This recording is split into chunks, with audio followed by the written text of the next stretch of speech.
Holy swizzle sticks, Batman! It's time for another Geeks with Wives and Capes. I'm your host, Casey, and we are your, comic book, sequential art, superhero podcast here in the Geeks with Wives network. I am joined by two hosts, well, one host and one guest tonight. First off, we have Bradley Bell down from the South. How's it going, Brad? By the grace of doom, I'm happy to be here joining you guys tonight, and I just want to throw a shout out, like I know our guest will, to Steph Curry.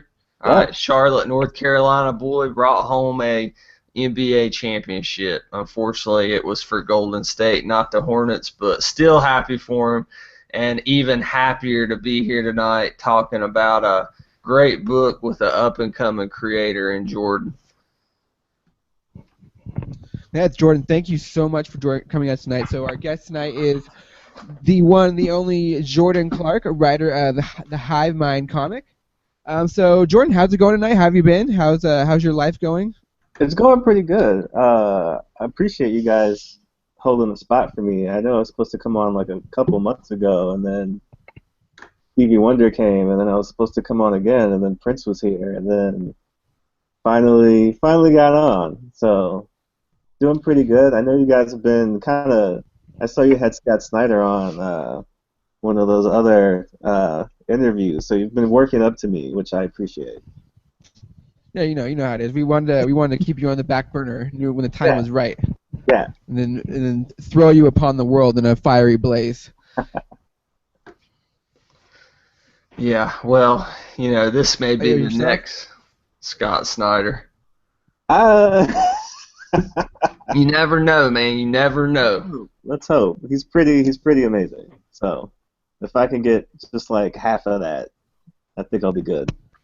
Yeah, I'm actually in line for Scott Snyder's next New York Special Edition line right now, actually. Right. And it's backed up to North Carolina. They said that line for Scott Snyder New York Special Edition was like wrapped around the building or the convention hall like 2 or 3 times, and they had to cap the line as soon as like Snyder would come out, and it was insane. But we got Ashley joining us. Thanks, Ashley, for being here. Hey guys. So happily Ashley came on. I was like, oh man, this is gonna be another sausage fest.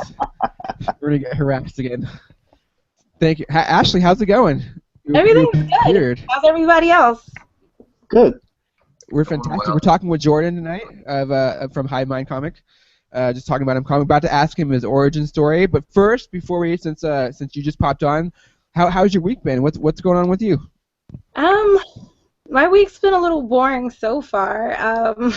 Trying to think of something exciting to talk about. Next week I'm going to a wedding. I guess that's exciting. I don't know.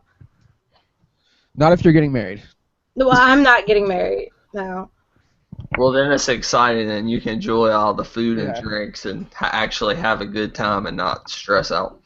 And these are people that I completely do not know, so I'm really just going to be able to have a good time. Yeah. Just show up, eat all the food, leave. Nobody will know. Leave with a lucky furry. Yeah. Actually, I'm going to be talking to you guys from the wedding. Oh, that'll be. Well, if you need to take the night off, you just let me know. No, it's okay. Speaking of, so after the episode you came on, I was inundated with furry requests. People telling me they were going to dress up as furries. Fans of the show saying that they were working on their furry costumes. So I must say that you have a lot of people that you're converting with your furriness now. I think everybody should be a furry. Like, the world would be a better place if people were just furries. I think I can agree with that. It'd be really hard to fight a war in a furry costume. Think about it. Think about how hard that would be. Yeah, you couldn't even hold like an AK-47. That's like impossible. One time I actually I had bought a hand puppet to talk to my ex when we would have fights. Do you still have the puppet? I don't know where he is. He's in here someplace. I'm not sure. His name is Hammy. Right. He's a hamster. Next show, we're gonna need the puppet, and I just want you to do the puppet or host a show as the puppet the entire time. I think the puppet should be it's the hard next. to argue with a puppet. We'd have to make It's pretty that hard. like a paid exclusive or something, I think. That's how we're gonna start our Patreon. Yeah, First start a tier. Patreon, puppets on Geeks with Wives. You could all just have puppets. You could be a puppet show I think across the we're onto board. something now. This is a great idea, Jordan. Yeah. Brad, we're gonna have a conversation after the show. We may have a new podcast idea coming. Geeks with That puppets. was It's not gonna do surprising. It's not His gonna do name very is well on Hayden. iTunes, but Yeah, it's hard to match us in the top. What are we in the top 5 now? Are we up there with Serial? We're trying to catch up with Serial, but I think having Jordan on the night will be up there with Serial. So. Yeah, I feel like jump right over that. yeah, I think Yeah. last time I checked, we were like top 6, 7, or something like that. I don't know. So Oh man. So back to Jordan. Jordan, why don't you tell us your geeky origin story? Where did it all start? Where did it all come from? It started pretty early because my family is pretty pop culture infused. So just as a kid, I remember a lot of the stuff that we would do. My parents big into all kinds of TV shows, big into like Monty Python, big into like um, a lot of stuff that I probably wouldn't have known about without them just kind of like throwing on random movies. My sister made me watch like The Labyrinth like a million times and like all kinds of just kind of weird stuff. But then as I got older, we would always take these trips to Chicago from Maryland. So along the way, there's a lot of like weird like antique malls and stuff. So I was like 8 and had nothing to do, so I would go in there and just kind of wander around, and there was always somebody with like comic books. So I would always just kind of like wander up to them and pick up whatever. I vividly remember this one that was X-Men Babies. X Um, Babies. Yeah, I actually had that, but yeah, Jordan, I picked it up at a flea market. That's what we call them in the South. Not I guess antique stores, flea markets. they're only at flea markets. That one comic was just like a flea market exclusive. Hmm. It was like Mojo took the X Babies to like on a show, like a game show. It was very strange. That sounds about right. But then, of course, 90s was all the cartoons too. So the Batman animated series, X-Men animated series, which I watched it again recently. It's for kids, but they had like 6 episode like plots that were like, if you missed one weekend, it was like you had to wait until I guess like a week or two until it was over because it was very confusing. I We remember like actually had attention spans back then, Jordan. I guess I do remember this one where it was like Bishop was just walking on this like rainbow bridge in space for like at least 3 episodes. But I remember I also had Spider-Man and His Amazing Friends, this VHS, the one where they went to the X Mansion and like Firestar's boyfriend was like trying to kill everybody. It was very strange too, but it was also like That show is the worst. those shows are Goodness. pretty great because then we also had I guess it turned into the Boomerang network with Cartoon Network, but back then they would just show like Space Ghost and Johnny Quest and Birdman and all those shows like just in the middle of the day. So I watched all of the Super Friends reruns, which were Did also great. did you read Spider-Verse? And when they brought in, did you read that comic series? I tried to catch up on it. I was still catching up on like Superior Spider-Man and all that stuff. So It's a great book. You're yeah. too busy writing comics. I know you're better than this. It's okay. Well, there in Spider-Verse, there's like a scene where they specifically show like the Spider-Man and his like amazing friends like universe. Yeah. It's a very great moment for me because they all get murdered. It's so fantastic. I'm not saying it was a great show. I'm saying that it's a vivid childhood memory that Yeah, it's a memory I had too. I was like, why do I have to watch a shitty Spider-Man cartoon? Why can't something else better? Why can't something better be done? I mean, there was like the Spider-Man live action show from the 60s, which was like probably 10 times worse Well, don't forget about the 90s cartoon that was decent. What was it, 96, 95? The Yeah, Spider-Man. that was pretty That's confusing what sound too. That effects was there. kind of weird, You didn't but like that one? um, but I guess from there I just kind of like absorbed all of that stuff into my brain. But then there was no local comic book shop around me when I was growing up. I think the closest one was like 2 miles away, but it was also kind of like a sketchy like uh, place where they had like sports trading cards and memorabilia and stuff. So it wasn't really like a legit comic book store as much as it was just like a place where they happened to have comics.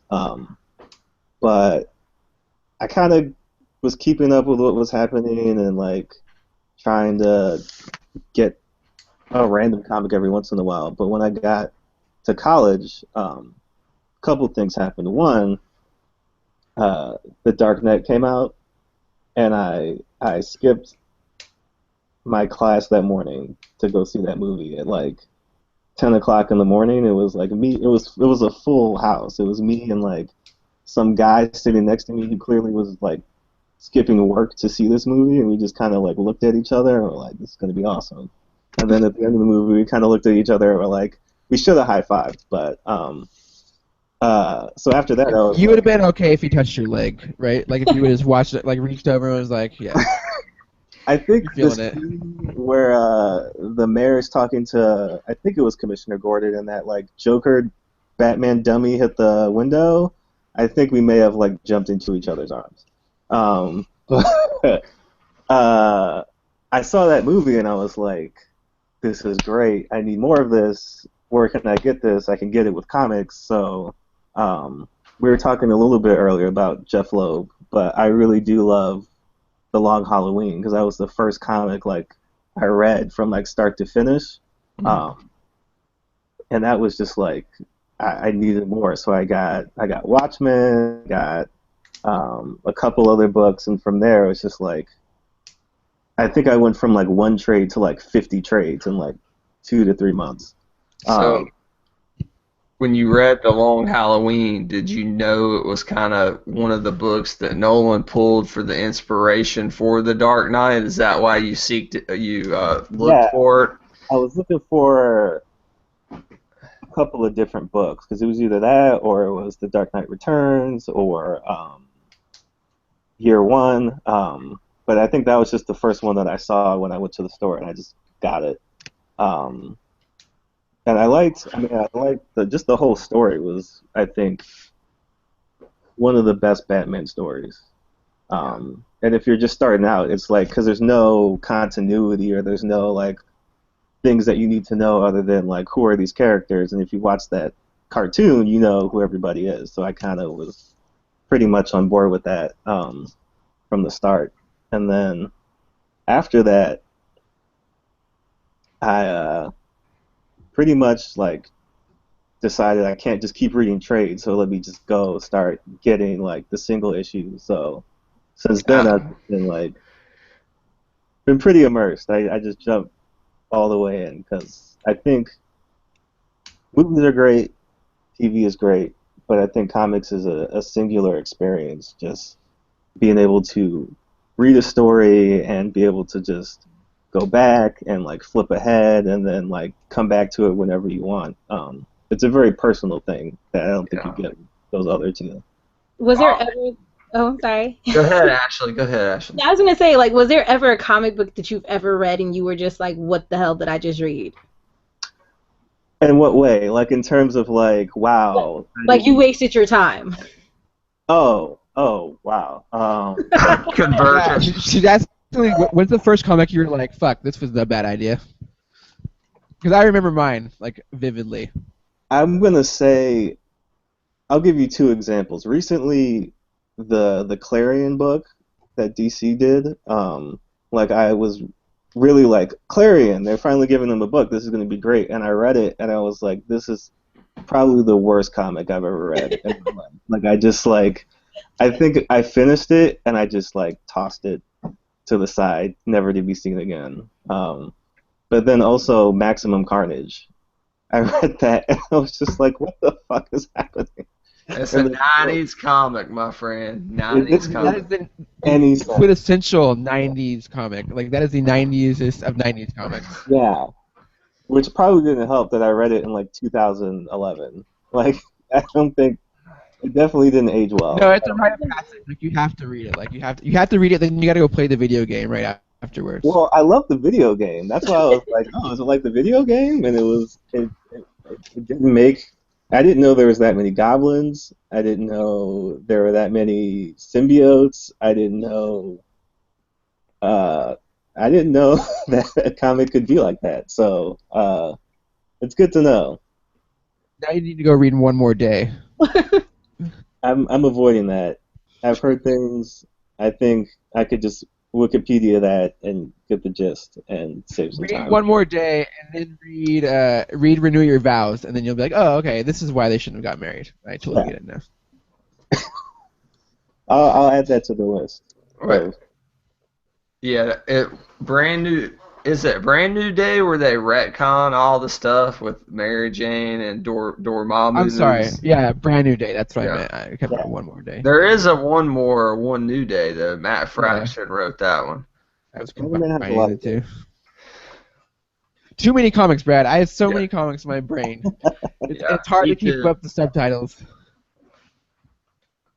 But In fact, that's yeah, probably a good game we could play on this show. Name the comic by its subtitle. It's ambiguous subtitle. So yeah, so tell us about Hive Mind comic and kind of where it came from and how you got into writing comics, from reading comics to writing comics. From reading comics, I would say I graduated with a degree in broadcast journalism. So my last year of school was like, let's show you how to do all the behind the scenes stuff. And when I was doing that, I was like, this is what I actually want to do. So all the camera stuff and the editing and whatnot. So I tried to do a web series and like gather actors and write a script and like then you have to film it and like all that other stuff. It was so much stuff and I could never get people in the same place at the same time and like do all this. So I was like, what's the best way I could tell a story that wasn't as expensive and didn't involve as many people? And I was like, oh, like I could do comics, which was a lie because they are expensive and they do require a couple of people, but it's definitely less strenuous and time consuming than like trying to make a movie or trying to make a TV show. So I just kind of Don't take any offense to this, but that is like Brad. How many comic and I'm talking about big name comic guys too. That is always their story. Like it's always like I wanted to make a movie, I wanted to make a TV show, I wanted to do this, but I couldn't. So I went to a comic, and now I'm thriving. Now they're thriving comic writers as opposed to making TV shows. So well, you're on the right path. yeah. And some of them get to do both. Like Brian K. Vaughan, there was a comic book writer that worked on Lost. So I mean, you never give up on that hope of crossing the mediums. Then he did Under the Dome, and look how that turned out. So Yeah. Well, from the interviews I've read, Brian K. Vaughan hates TV now. Like, I don't think he ever wants to go back because I mean, he's just like comics are. And I agree with a lot of the things that he says in the respect that, especially when you're doing creator-owned stuff, it's kind of your world, and you're not getting notes from people who are like, well, like maybe if you wore this hat, you know, this would make more sense. It's like that has nothing to do with what's going on in the story. So you get the anything to justify their giant paychecks. Yeah. Like they have to do something. They can't just be like, "Oh yeah, it looks great. Let's move on with our lives." Yeah. Nope, they have to like say something. Obviously, like if you let somebody go unchecked for like a period of time, like you need some kind of boundaries, like some kind of like somebody to say maybe that's not the best idea. Because sometimes you know you read some stuff and you're like that guy probably. I don't have anybody checking behind him when he was like writing that story or like drawing that. But yeah, no, I think what I found when I started doing comics and writing comics is that nothing like TV and film. Obviously, I think a lot of people go into it thinking it's just like, oh, I'll write a screenplay, or I'll do like, um, I'll just like do this and that and just kind of try to make it like a movie. But there's so much stuff that you can do within comics that you can't even get close to. Like, I know they're gonna make a Sandman movie, but you can't film that series. Like, that's a Yeah, singular experience within comics. I always say that Joseph comics. Gordon-Levitt is going to prove you wrong, my friend. I hope so, but He won't. He won't. I always say comics are like the most intimate medium. Like that is the characters. If you're reading a great Iron Man story or a great Superman story with a writer who truly understands those characters, that will top a great actor giving a great performance of that character any day. And when take it a step further, when it's somebody like you who has created these characters and knows them inside and out because they're your baby essentially, it's that multiplied times 10. Nobody knows those characters like you. And they come to life a lot easier sometimes off the comic book pages than they do live action performances. And that is one of the hardest things to explain to someone who is not into comics. Would you agree with that? Or yeah, well, I mean, we're seeing it now with all these people jumping into comics from the movies and the TV shows. And I think everybody who's new to comics, if they stick with it, they're going to find something that speaks to them, and that kind of like you're saying, you kind of zone in this way where you can connect with these characters in a way that you can't really do in a movie. So I know a lot of people who Why the Last Man was their first comic, and they're like, this is amazing. I related to this character, I related to that character, and I think That's a heavy comic for your first fucking go around. it's a heavy, but it's one of those things where I think a lot of people are like, oh, I don't like comic books, and like it's just people in tights and like all this stuff. But you try to explain it to them, and they're like, I don't know, like I think I might be into it. Let me read it, and they read it, and they're like, wow, like that was like not even just everything you said it was, but like you're saying, like there was something in that book that spoke to them, that kind of gave them that that feeling of like a one-on-one experience with this character, a one-on-one experience with this story. That I think, again, when you're watching a movie, it's a passive experience. You're sitting there in an audience with a group of people, and like the movie's just coming at you. But when you're reading a comic, it's an active experience, and you're like experiencing not only the whole world, but the characters and the story and all this stuff at once. But each story, each character, I think, is different for each person. Because some people love Spider-Man, some people hate Spider-Man, some people love Superman. And I think, when you get the opportunity... Superman is terrible. Superman is complicated. Superman can be good depending on... Like, I loved All-Star Superman. I thought that was great. Some Superman comics, though, are just kind of like... yeah. I read Superman for All Seasons this week by Jeff Loeb and Tim Sale.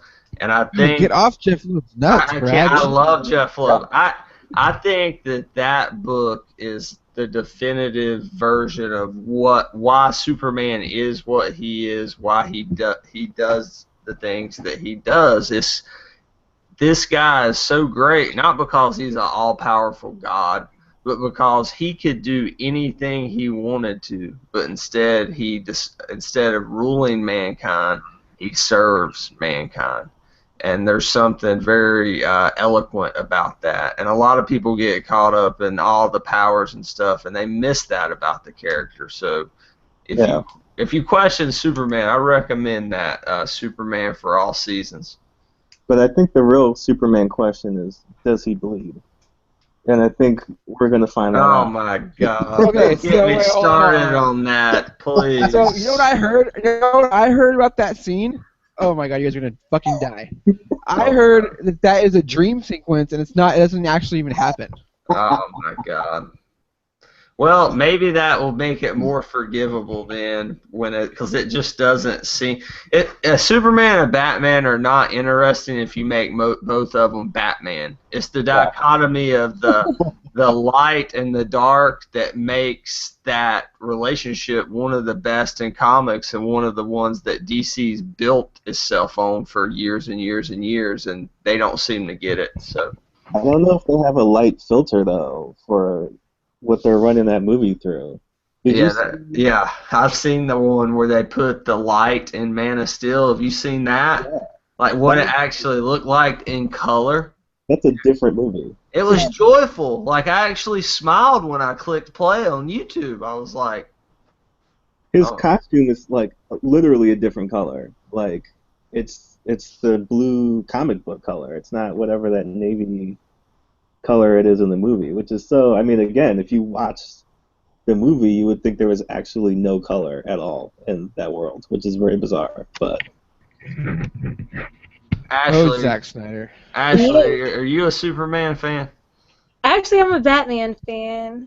I mean, I am too. Don't get me wrong, but as I've got older, I've grew to appreciate Superman. I used to be like, he sucks. He's just he has too many powers. But now, as I read and understand, He even has a new power, Brad. He's so powerful that he can create a nuclear blast. Yeah. Oh, yeah. I read that. So what was it? That was at the end of Jeff Johns' run, right? That they started exploring that. I didn't understand it. Like, is anyone? You guys aren't reading Superman now, but apparently now he doesn't have any powers. I don't know. He's all over the place. That guy's crazy. Just wait till he gets back the electric powers and the mullet.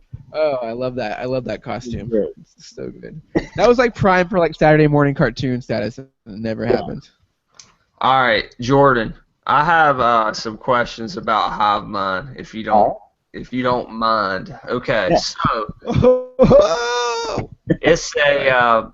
I don't think it's spoiling anything too much to come out and say at the end of the day it is a zombie book, although it's a very different type of zombie book. So every time that we here at Geeks with Wives, or Geeks with Wives and Capes podcast, have a creator that tackles zombies in their work, I always ask them this question, especially with the popularity of The Walking Dead. But in your opinion, what is America's fascination with the zombie genre right now? Why is it such a thing? I think there's a lot of different reasons.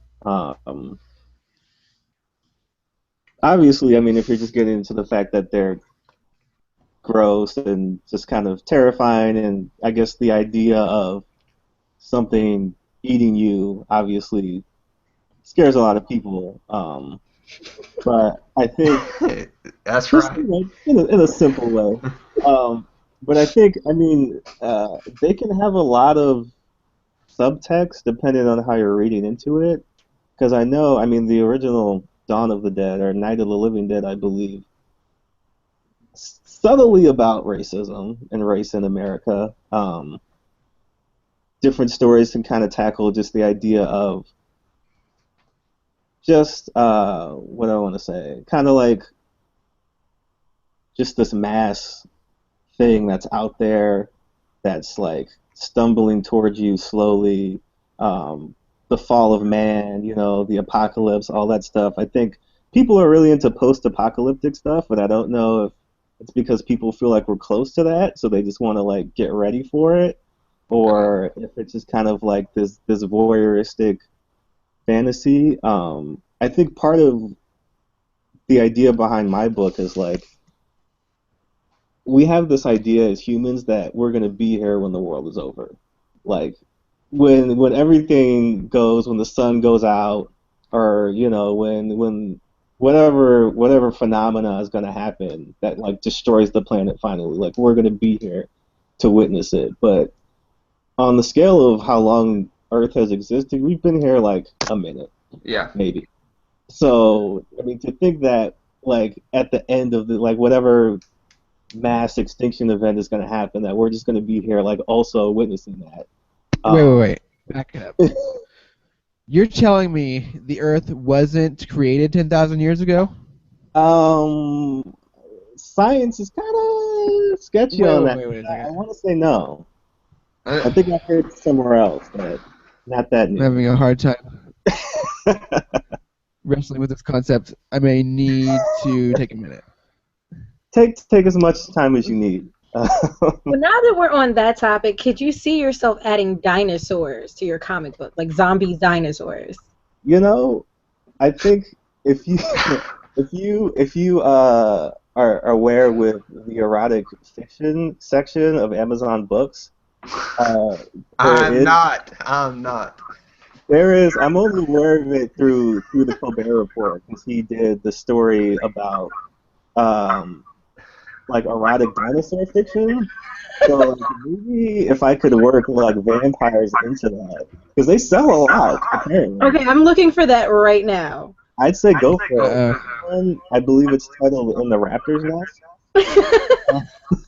Ashley doesn't need another fetish. This is not going to be a good thing for her. So I, This some is of that is exciting. interesting.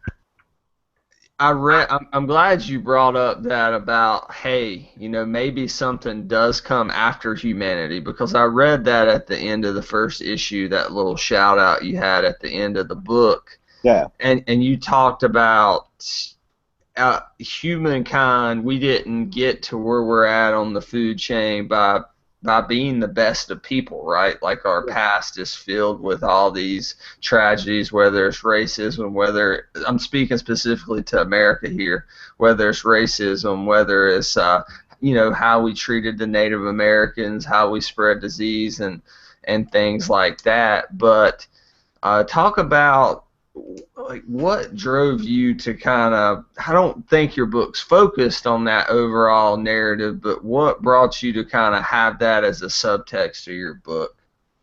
Um, when I was coming up with the idea for the book, I was kind of just looking at the zombie genre in general, and I was like, this is a hot thing. And one of the things I like to do is look at something and say, how can I just twist that a little bit to not even just turn it on its head, but give people who may be like, I can't read another zombie book, and give them something just a little bit different. Um, and one of the things I was thinking about was just as a species, there's really no reason we should be on top, right? When you look at like tigers, they're fast, they've got claws, they've got teeth.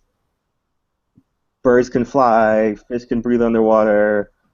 Animals have poison, they have camouflage, they have scales. We don't have any of that. You could pretty much kill us fairly easily if you Yeah, wanted but to. you're forgetting one thing, Jordan. All those things are dumb as fuck.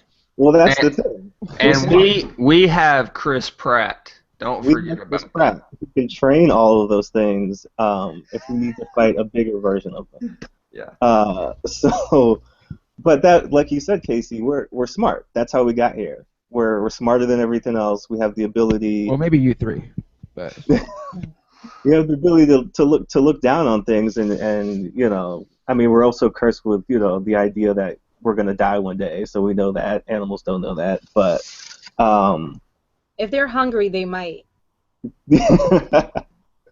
but I think it was looking at that the way that people approach zombies. I think one of the things that I found frightening was what if they were smart, because that's pretty much not even just the difference, but I think that's the ultimate assault on our humanity. Like that's the one thing we have that we can cling to above anything else, is that we're intelligent creatures.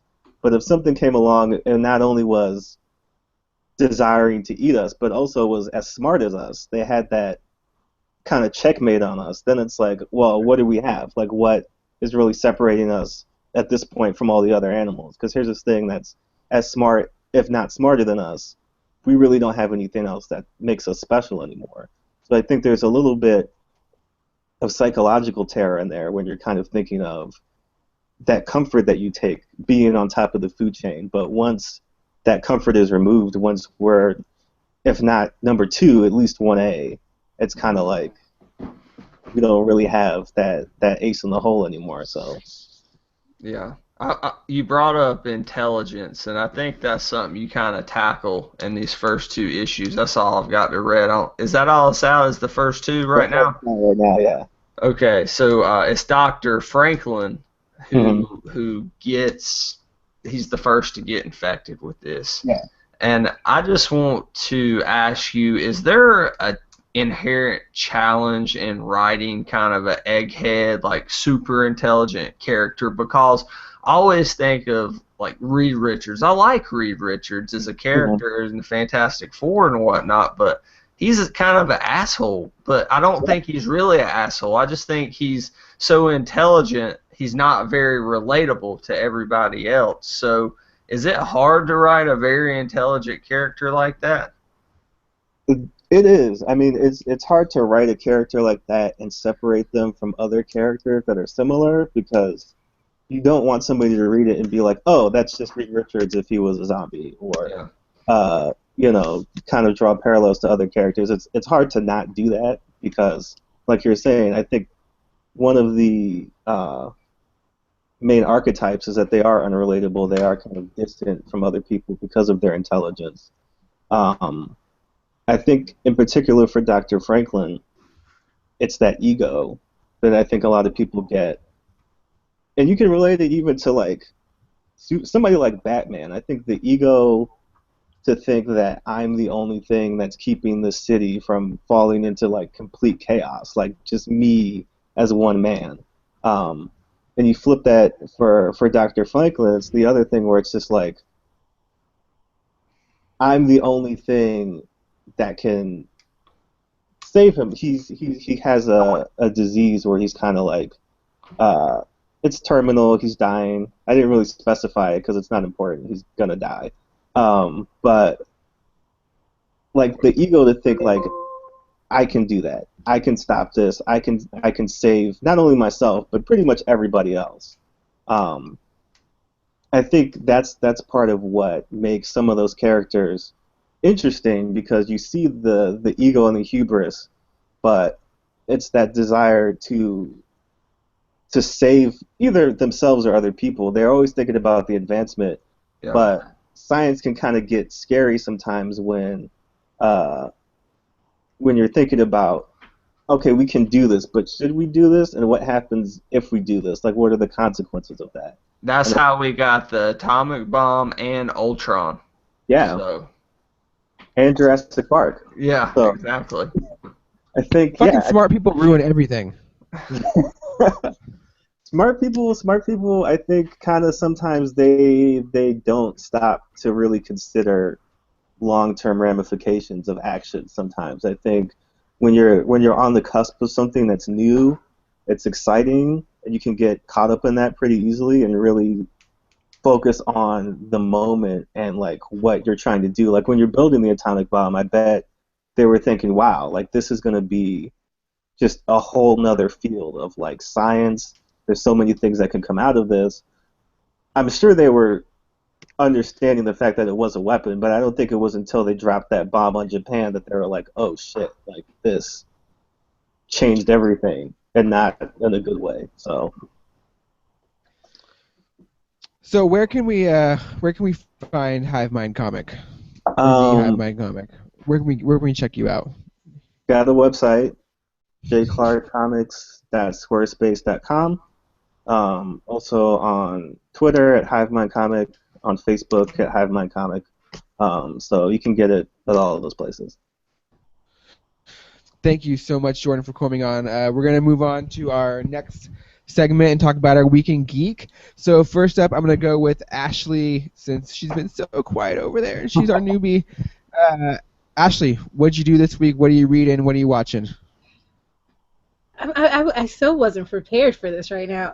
Sorry, Actually, ambush. okay, I'm gonna start off with what I watched because this is I've been on a horror binge on Netflix.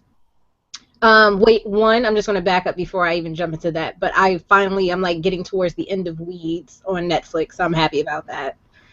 Nancy is like my idol. If you don't watch Weeds, you should definitely catch up on that. You've been missing Wait, out. wait, wait. Back up the weeds train here. Ashley, we're gonna have to have a heart to heart here. Nancy should not be a person you idolize. She is. She has balls. I mean, That's her fault. She is dumb as fuck. well, she That girl has makes the balls, though. worst decisions. Did you see the raccoon riding the crocodile this week? What? I watched that show 5 years ago when it was on TV. Don't diss Mary Louise Parker. That's my girl, y'all. She is beautiful. I love her. I love that show. It keeps I getting love her better. too. I'm like, they Don't should get me wrong. revamp it and bring it back, and I think it would do well. Yeah. But I've been watching 13 Sins, which is it's not even really supposed to be a horror movie. I guess I thought it was a horror movie, but it was actually like a psychological thriller. And that was really good because it's like somebody calls you and tells you that they're going to give you like $10 million. And the first thing that you have to do is, I think you have to kill a fly, and then he instantly puts $10,000 in your bank account. Now, from there, of course, the deals keep getting harder. The next thing he asked him to do, he's like, for $50,000, I'll give you. All you have to do is eat the fly. And after every challenge, it gets worse and worse and worse. And then eventually comes down to him having to kill his father. But his father, like, already knows about the Wait, game. how much is he getting to kill the father? What are we talking here? Like He's 100 million, gonna get the 200 whole, million? like, 50. It's like 50 million. I was going to ask how much of this is still fly related. Like, does he have to? Well, only the first two were fly related. No, I would just kill the fly, eat the fly, and be like, I don't need more than 50 grand. I'm good for now. Hit me back up in a year. We'll do this whole thing all over again. So he gets to his father, and then his father already knows about the game, and his father kills himself so that his son can't win the money. But he didn't know that his brother with Down syndrome was playing in the game too, and then his brother actually tries to kill him. All right. Yeah.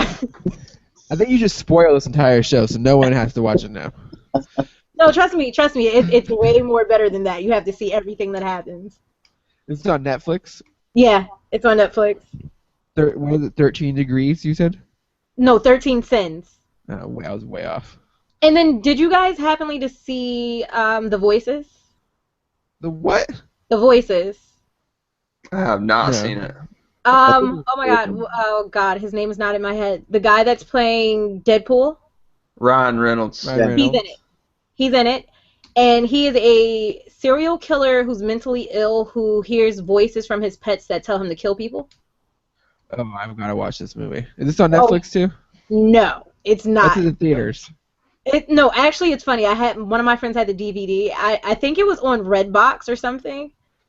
I would say don't admit to a bootleg on the podcast. We're going to get fucking taken down by the NSA. But if you have not seen it, it's definitely going to blow your mind about Ryan Reynolds. That character is like really, really, really, really, really dark. It's going to be really hard for me to masturbate to, going to be honest. And it's really bad. Like, he puts a girl's head in the refrigerator and he's talking to it. Wait, now we're getting more serious. We can maybe turn this ship around. But as far as my week, I think that wraps it up just about. What comics you read lately? I have not had. I'm gonna be honest. I'm reading God, Ashley. No, this week. I'm serious. I got you guys later this week. Trust me. I'm gonna be at the wedding with like comic books. I would say I sent you like 100 comics, so I better next week. You're on for the next like month, so you better be just like. I'm gonna be out. up. Trust me. I'm just kidding. Come on. You know why. Come on. You're all good. We're all good here. It's all right. It's all right. Brad, what have you been reading, my friend? Well, I took my first foray into the new DCU publishing initiative, YOU, not to be confused with the DC Universe. I think it's kind of confusing when you say it, not so much when you see it.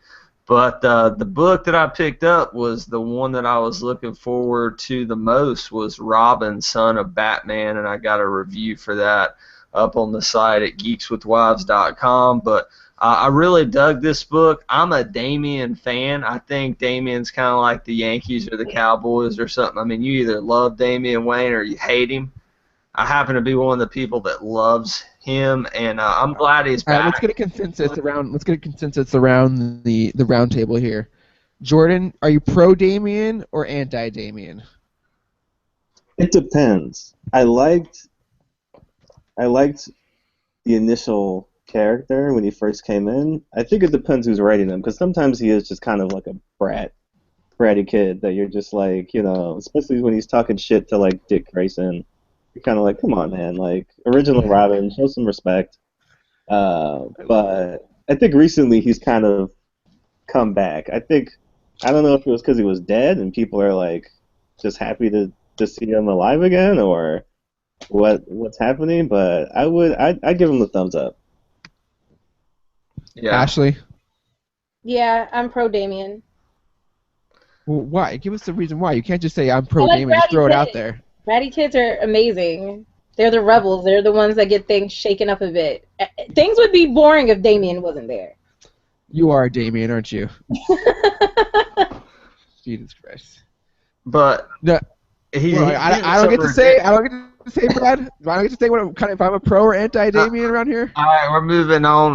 No, go ahead, Kate. No, I'm pro. Because if You're pro. you put a blonde wig on him, it's my 3-year-old. So I'm all about that. Your 3-year-old is a ninja? She totally is. In fact, I think she may have murdered my wife. I need to go check on that probably later. All 3-year-olds are ninjas. I was a 3-year-old ninja at one point. I have no doubt about that whatsoever. It's funny he brought up the wig, because if you put a purple wig on Damien, he's Hit Girl, right? I mean, they're very similar characters, and they both came out around the same time. Mark Miller created Hit Girl, Grant Morrison created Damian Wayne.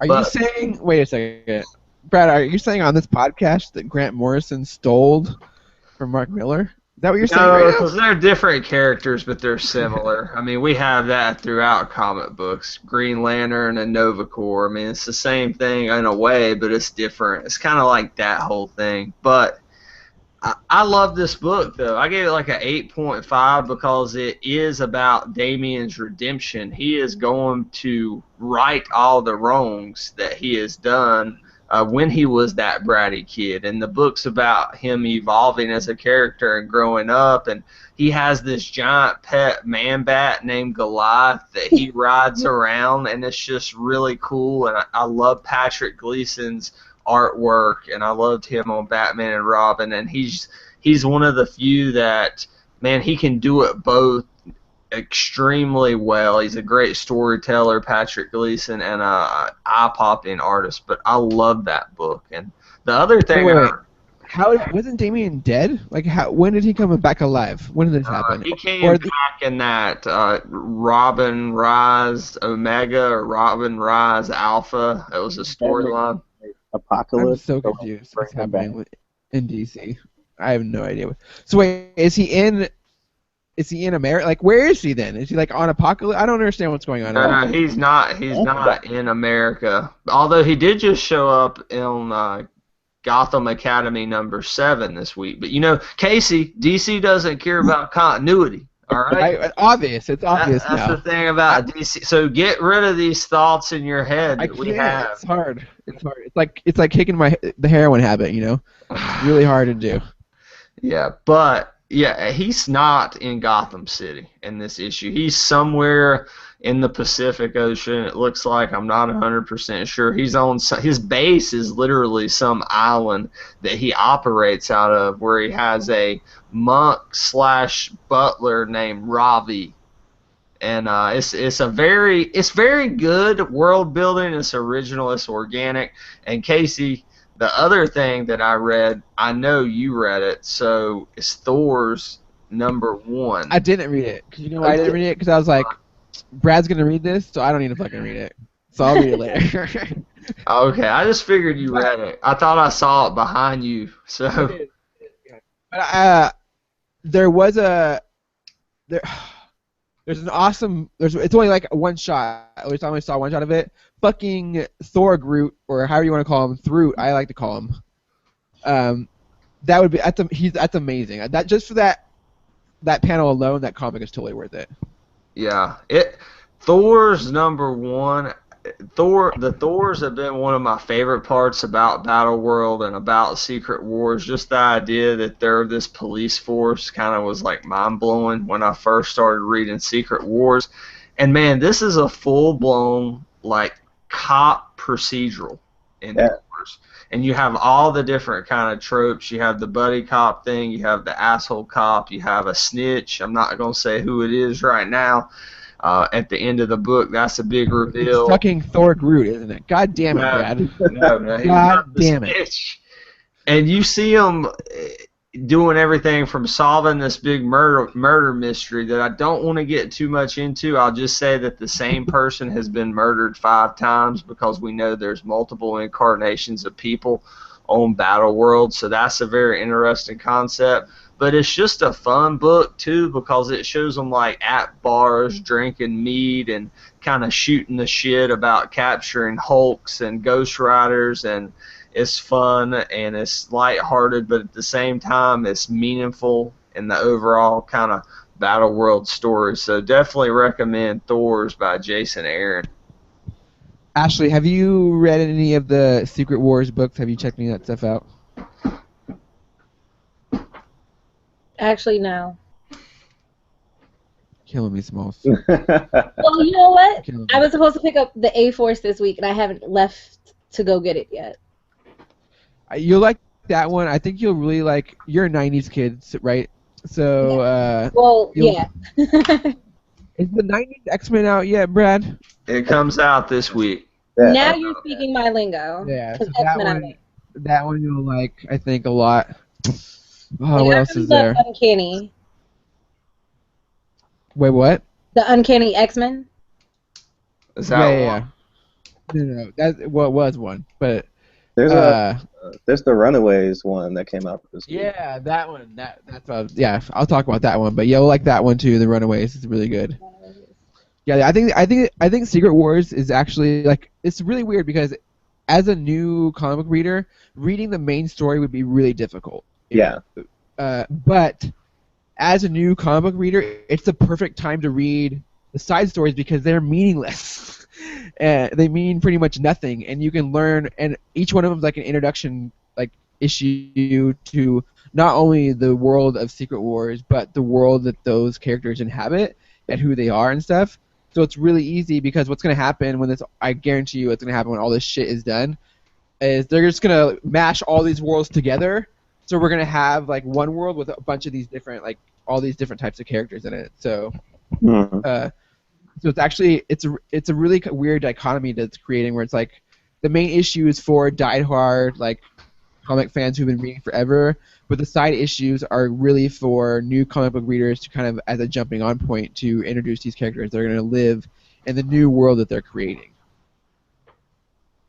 So I would recommend anyone out there who is looking into getting into comics, like just figure out characters you like, figure out what Secret Wars comic, because technically every cool character has a Secret Wars comic that they're in, and or they're starring in, and just go to that comic and then that stuff will carry over. Well, if that character lives, I guess, will carry over into the new Marvel U that they're making. Or save your money and just wait to December or January when they launch 60 new number ones and all this really means nothing, right? Yeah. How dare you, Bradley? What else? Is that it, Brad? Is that all you got for us? You got anything else? I read the Daredevil Volume 1 by Mark Waid. I've never read any of the Mark Waid Daredevil, so this was my chance to kind of get caught up on that a little bit. And it's such a hard, awesome. it's a hard right turn from everything else that was Daredevil before, because it's way more of a lighter like take. It's almost like Daredevil 66 kind of, but not as like goofy and like fun, but considering he is like the Batman kind of the MCU, like all his other stuff is super super dark, and then Mark Waid was like, fuck that, I'm gonna make him fun and like light and like funny and have like these cool like moments and stuff. So it does get dark though at certain points in the story. He's always gonna be a dark character. I'm just saying like like compared to past iterations, it's probably the lightest hearted Oh yeah. Daredevil. None And of us now got us. so. I'd read some of Bendis's run, which was awesome. I read some of Ed Brubaker's run, which was awesome on Daredevil. But this is a fresh take, like you guys said, and it does balance the light and the dark, and it's cool. You get to see Daredevil fight Ulysses Claw, who was actually in Avengers: Age of Ultron and some stuff like that. And you get to see a lot of lawyer stuff with him and Foggy. That's just funny. But that's it for me, Casey. Someone's got an echo. Who's got it? Maybe me. Probably Ashley. Ashley, I think it's you. I don't hear echo. Yeah, it's because it's you. Oh, okay. What do I do? I don't know. Turn down your volume a little bit. I should probably do it. All right, the joy of live podcasting. I know. Live. We are live, people. I'm not going to edit that out, so have fun listening. What did I read this week? I read The Runaways, #1, which is a cool comic about kind of like kids in high school, but the twist is like basically what Lord Doom or God Doom or however you're going to call him has done is he like plucks like the best of the best from each world.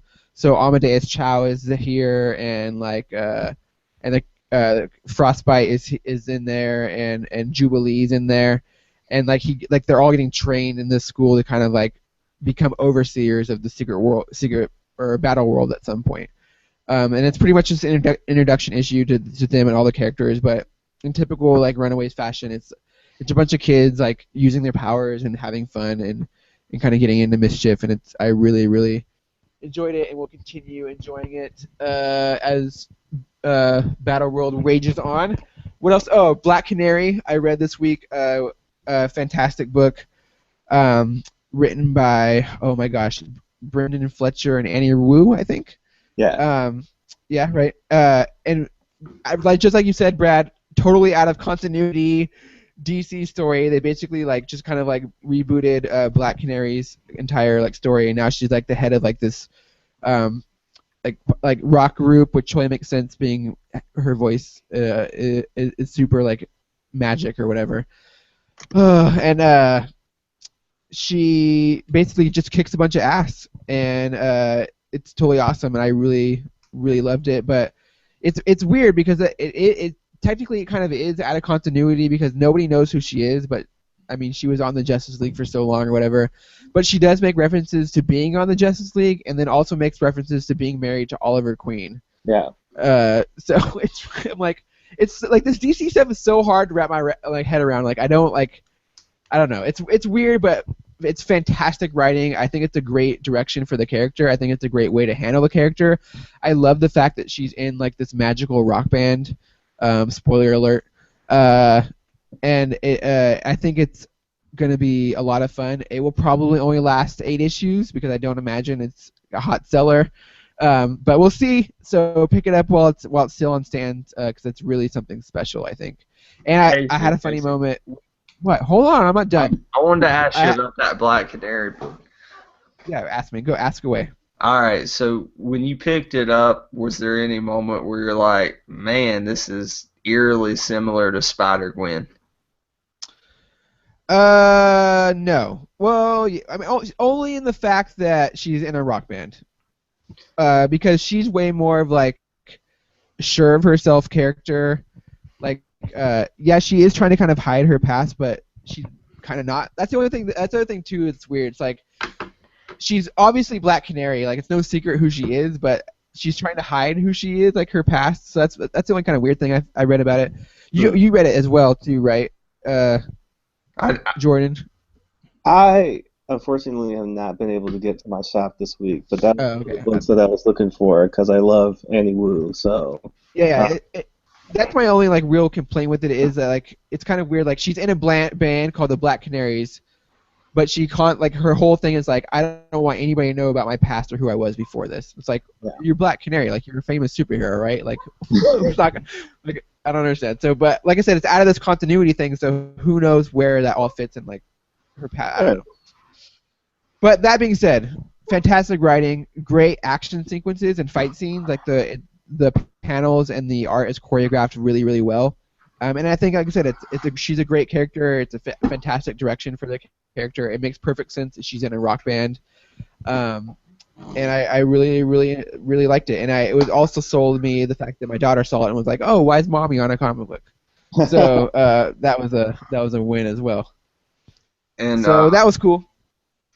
Fletcher was in a band. Like he's traveled the road, so he's gonna have some insight on that, Brandon Fletcher. So that makes that even cooler to pick up. Yeah, there's a lot of like backstage like you owe me money banter of like with like promotion people and like managers and stuff. So I totally can see that like that's him being like kind of mad, like I didn't get fucking paid for this show. I'm gonna write it out in this comic book.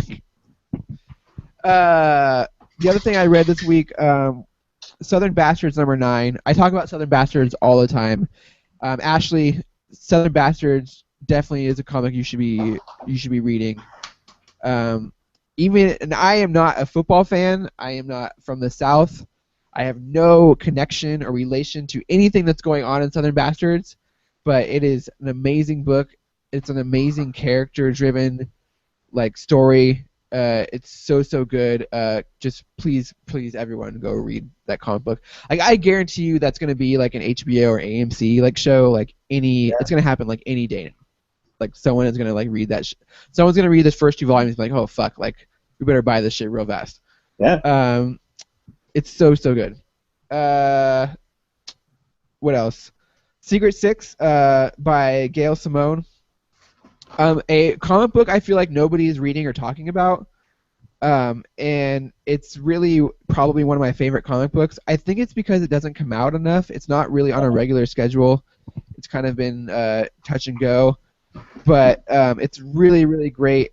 Gail Simone kind of brings a cast of villains together that you would never, ever think would ever like hang out together, and they're totally like DC, like Z-list like villains too.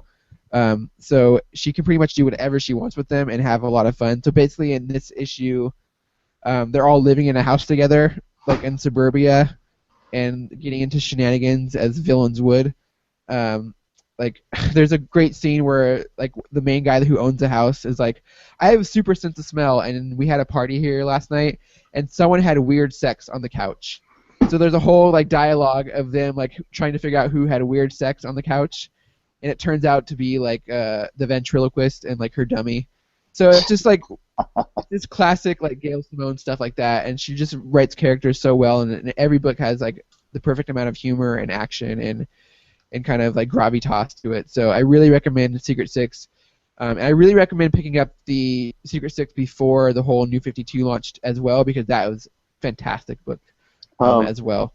Did you read Superior Foes of Spider-Man? I read the first couple issues, but yeah, same idea. Okay. Yeah, similar idea. And that's pretty much it for me this week. Did anybody read Martian Manhunter? I did not pick it up. I did not. No, I did not pick it up. That was one of the ones I was looking at, and I also heard really good things about Prez. Yeah, I heard that went well. I gotta really limit myself. I want to pick up all the DC new #1s just to give it a shot, right? But you financially, most of us can't. No, yeah. So I mean, I'm gonna pick up. I'm going to a convention this weekend. I'm hoping to get a few that I missed. I want that Earth 2 Society, New Society #1. My shop sold out. I want to pick up Constantine. I know they talked about it last week on here, and Ming Doyle's gonna be at that con. So looking forward to that. Yeah, a lot of gay stuff going on in the Constantine. So I hope you're okay with the gay stuff. So probably not a book for you. I'm a pretty liberal person, despite being from North Carolina. I'm not a Southern bastard, Casey, as you might think.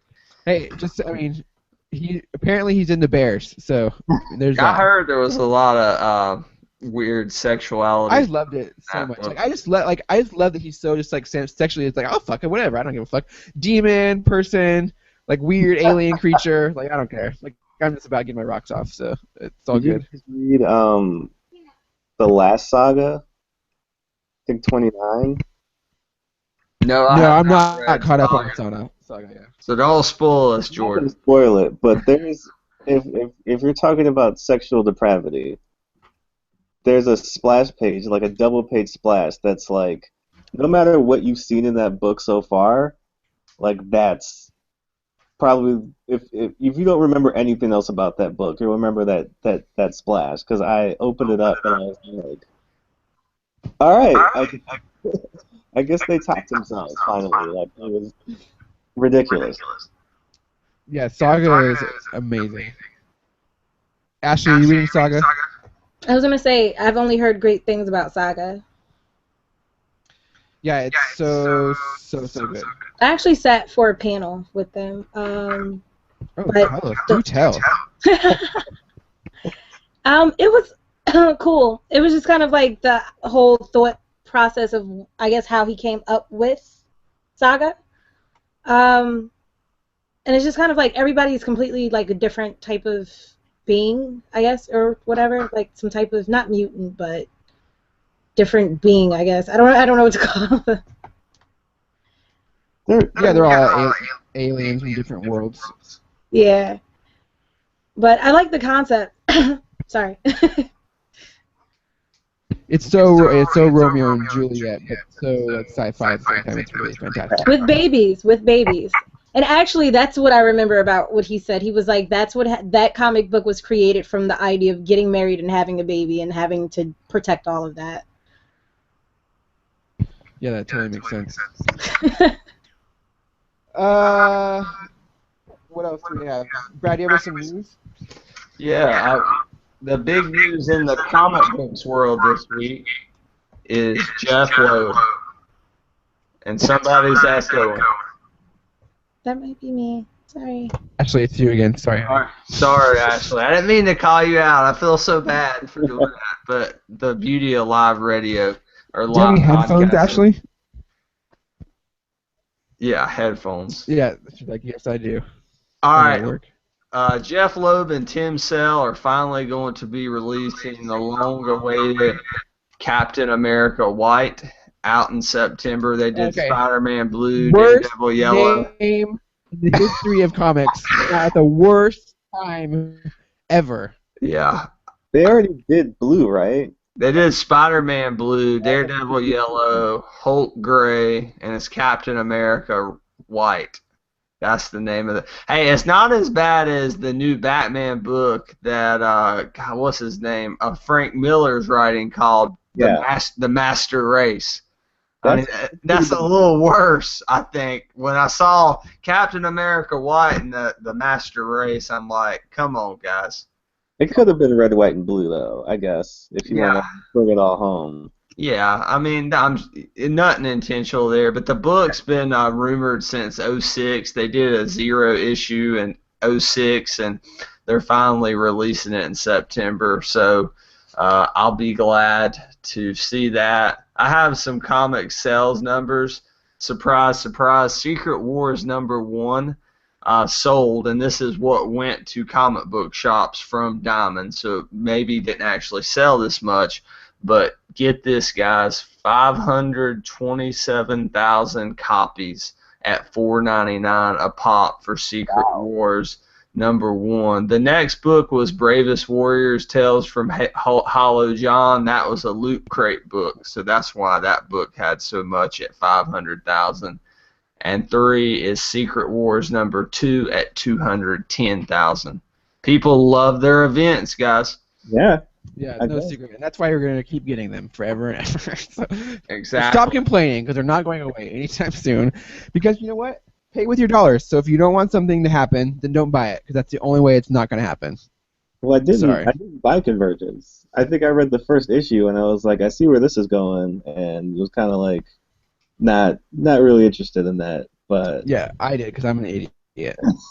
It's and hard. Brad did because he had to. I did. Well, I reviewed every issue of that for the site, and we did 2 podcasts on it. So I can tell you whatever you need to know about Convergence, kind of, sort of, at least what DC thought they were telling us. But I got the gist of it, I guess. But wasn't the gist of it essentially what they had a splash page at the end of one of those Superman books, and it was like he saw like the DC universe. It was at the end of Convergence number 8. There was like a restoration of multiverses, pretty much. So the question is, how important will the multiverses be moving forward in DC? They're there, but besides Earth 2, are they ever going to recognize or use any of them? I guess the beauty is if somebody like a Grant Morrison ever wants to write a book in whatever infinite universe there is in DC, they can. But it just felt like a lot of fan service. But if you want to hear about that, listen to our Convergence podcast that Agasicles and I did for geekswithwives.com. Let's see. Other than that, the biggest news was that Rupert Wyatt, who directed Rise of the Planet of the Apes, will be directing the Gambit film. And Gambit won't be in X-Men Apocalypse. Yeah. Nope, he will not be. I like Rupert Wyatt. I mean, I love Rise of the Planet of the Apes, so that should be decent. As far as comics, Deadpool versus Thanos will be out in September. So Deadpool versus anybody is worth $4, $8. You know, I mean, I'll pick it up, and I like Thanos too. So Hulk will be in Civil War, says Robert Downey Jr. Says Robert Downey Jr. So we'll fucking see how that goes, because that guy likes to say a lot of things. Yeah. But I mean, it totally makes sense if he is, and especially if Thunderbolt Ross is there, because then maybe we'll get like a Red Hulk fight. Because Hulk can't show up in his own movie. Like, sorry folks, like it's never gonna happen. Like, just get over it. It's impossible. Universal still owns those rights. That's why. Right, right. Yeah. So they would get all the money if Marvel made a movie, and Marvel ain't about that. We all know. So they're about the money. So I think they'll shove him in any movie that they can, because they know how popular he is, and he works. I think he works better that way with the team people around him, and that type of fashion. So it totally makes sense. And if you are doing Civil War, you have to have as many characters as possible, otherwise the concept does not hold water. Because I mean, it has to be like you can't have three heroes versus three heroes. Like you need like an army versus an army. No. Or you need like a handful versus a handful. You know. Do you just think that they're gonna have some of these characters that they haven't debuted yet in there, like Doctor Strange or Captain Marvel? No, I don't think so. Not yet. Ant-Man's gonna be in it, but he's coming out this summer. But he is confirmed for it. Is that enough people though to have a Civil War? If it's like, I think they'll bring in some of the Shield folks. Okay. I think you may see some Inhuman stuff. Apparently, the Civil War is set off by Crossbones. And something he does in some city somewhere, and he causes a bunch of mass destruction. So I like I said, Marvel does a really fantastic job of using a very, very popular name, but not doing anything close to that story outside of having particular characters involved. Like Winter Soldier, the Winter Soldier was there, but that movie is almost nothing like. I mean, okay, well that's wrong. The concept is the same. Age of Ultron's like that comic. Yeah. Don't read Age of Ultron the comic. Like, don't even touch that thing. In fact, stay as far away from that thing as possible. But yeah, the movie, the name sounds good, so they're gonna use it. I just hope people that are like going into Civil War aren't expecting like a Civil War-esque movie like the comic book. I just don't think it's gonna turn out that way. Like, I still think Cap and like Iron Man are gonna have their disagreements, but I don't think there will be like. I don't think the two sides are gonna like have this clash of like battle it out. Like I think Zemo and Crossbones are definitely gonna have their hands in the mess and getting dirty too. So there's gonna be a lot going on in that movie. It's gonna be crazy to see how the Russo brothers handle it. As long as the ideological battle of kind of liberty versus security is there, I think that will be interesting of enough topic. I mean, it's still in our news every day, the Patriot Act, so I'll be hooked. And the Winter Soldier is also supposed to be a major part of that movie too, so it's gonna be cray. It's gonna be cray. Yeah. It's gonna be so cray. All And right, Brad, we gotta start winding down. Winding it down. All right, so we're doing final thoughts then. For my final thoughts tonight, I have two things.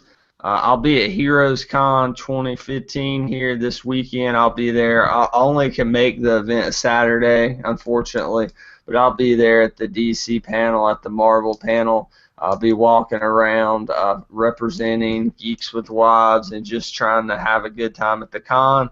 If you're in the area, if you're on the East Coast, if you've never been to this con, Heroes Con is one of the last true comic-centric conventions in the country. And my last thing is thoughts and prayers go out to the people of Charleston. That's a very special place for my wife and I. We went on our honeymoon there. We've been to Charleston, a dozen times, and we love that city. And a shout out to my local police department in my hometown that actually apprehended that despicable human being. So thoughts and prayers with those people. Find me on Twitter at TheRealBradBell, REEL Brad Bell, and find all my stuff at GeeksWithWives.com. Ashley, how's the echo problem? Yeah. You guys can hear We're me? good. Oh yeah. So Okay. so get Sorry what about you want to say. Okay. You've been holding in since you were gone. Okay, well, since we're on the subject of Comic-Cons, this weekend I'll actually be at Skin and Bones, which is going to be in New York, and that should be fun. I'm actually judging. I think I'm judging the fashion show, or it's some type of competition. But I'll be there representing for cosplay culture and anything else going on this weekend. Sunday I'll be doing yoga in the park. So yeah. Whoa, yoga in the park. Where? Yeah. So where's the address? Well, that'll be in 29 Military Park in Newark. I'm actually volunteering, so I'll be out there helping out with all the yogis this weekend for summer solace. Anything you want to say? Anything you want to get off your chest? Anything else? Yeah. This is your time. This is your moment to shine onto the world. So anything you want to say, you can just get it out there. Well, I guess even to kind of touch on the topic of what Bradley just said about the shooting that happened at the church today. It's just like, I don't know, it bothers me because it's just kind of like, I don't know, like I always look at everything as if we're all human beings, like the world, like we're all equal. Like I've never seen it outside of that.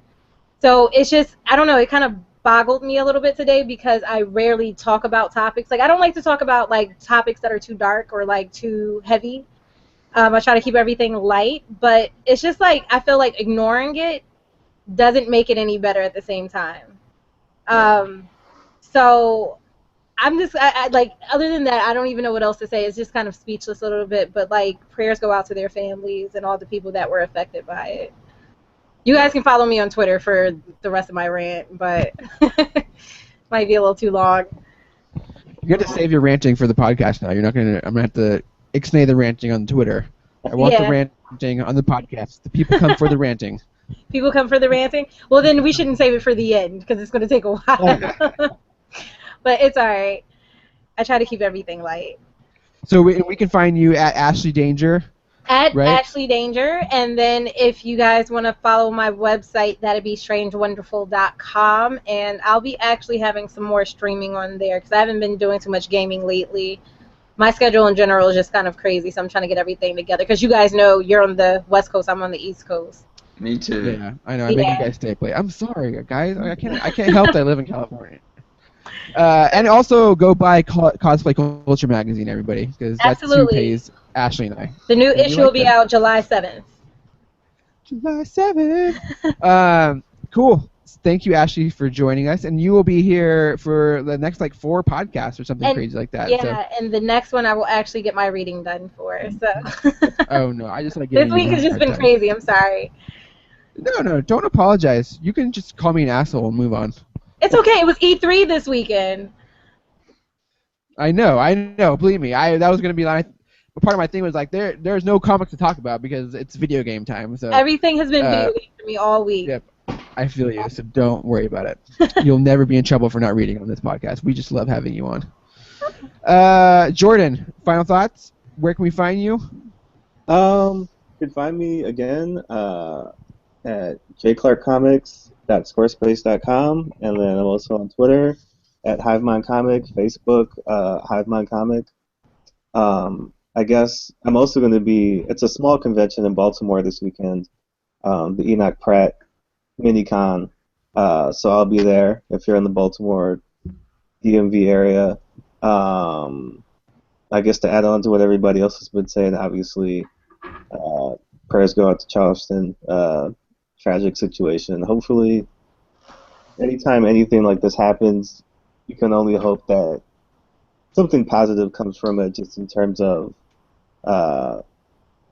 just progression. You know, I mean, it's difficult to say like you can X all of this stuff out completely, but definitely, you know, open up a conversation and try to find a way to prevent just senseless loss of life. I think is what is most depressing about it, is that it's, you know, people who are just doing what they do every day, not causing anybody any trouble, any harm, and you know, something like this happens, and it's just kind of it does leave you speechless. So, you know, praying for that community and all those people who live there.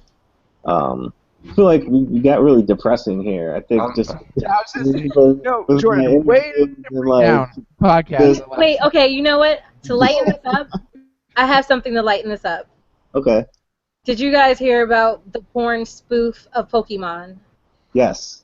There you go. Actually, that sounds like a dream come true for you. No, actually, no. It's Wait, terrifying. Pokemon are like furries, kind of. If you see the Pikachu though, it's not. It's like It's not. Yeah. it's All right, like I have to go check this out later. made a Can't costume, but it's can't pull like up right now. it's like prosthetics and like makeup and like It's just weird. yeah. I don't Oh my know. gosh. So everyone, send Ashley your furry costume designs, because we're gonna keep that train going. So to end this on a lighter note, let's all give some furry love. So we love furries, and Jordan, thank you so much for coming on Yeah. at Hive Mind Comic. Yeah. And we'll keep you posted with the website and all that stuff, so you guys can go purchase everything. Make sure you guys are following us at GWW Capes Crew on Twitter. You can follow me at The Comics Kid. That's COMIXKID. And make sure you guys are visiting Geeks with Wives, because there is some shit going down there nowadays. Interviews with Scott Snyder. Tomorrow, I pray to God Everett's on his shit. Tomorrow, we'll have an interview going up with Dan Abnett. If you guys don't know who that cat is, he is the man who created the Marvel Cosmic Universe and made it what it is today. He is the guy who created the Guardians of the Galaxy that you saw in the movies last summer, and it was a massive hit for everyone. So, well, he didn't create the Guardians of the Galaxy; he just created that team. So, him and his partner. Anyway, it's just like clarifying. And he dropped some bombs. He dropped some major scoops, some video game scoops. He said some shit, guys. So make sure you guys are checking out Geeks with Wives all the time, because we have some amazing things happening. We are a place of opinions. We are a place for fans. We are a place for geeks. So if you want to express yourself, if you want to get out there, let us know, and we will give you that opportunity. Thank you guys so much. Thank you so much again, Jordan, for coming on the show. Thank Doom. All hail Doom, and we will catch you on the geek side. Doom bless you.